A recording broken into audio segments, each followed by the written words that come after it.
ఇజ్రాయెల్‌కి దినదినగండం నూరేళ్ల ఆయుష్.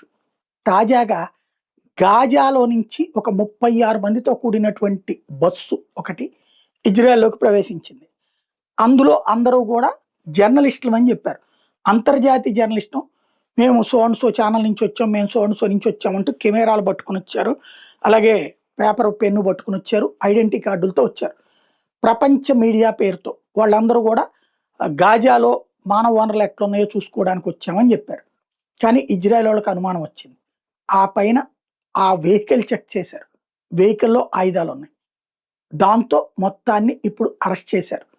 అసలు విషయం ఏంటంటే ఇజ్రాయెల్ మీద ఈ హమాస్ వాళ్ళ కుట్ర ప్రత్యక్ష యుద్ధంలో ఫెయిల్ అవుతుండేటప్పటికి పరోక్షంగా రకరకాల ప్రయత్నిస్తున్నారు. ఇది మూడవది. మనం ఈ మధ్య కాలంలో చెప్పుకున్న వీడియోలు.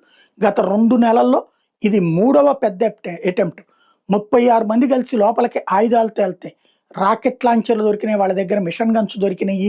అమ్యునిషన్ పెద్ద ఎత్తునుంది. అంటే ఆ మధ్యన ఎట్లయితే అక్టోబర్ 7న జరిగినటువంటి హింసాకాండ ఉందో అట్లాంటిది చెయ్యడానికి రెడీ అయ్యారు మరొకటి. ఆ కుట్రని అడ్డుకోగలిగింది ఇజ్రాయెల్.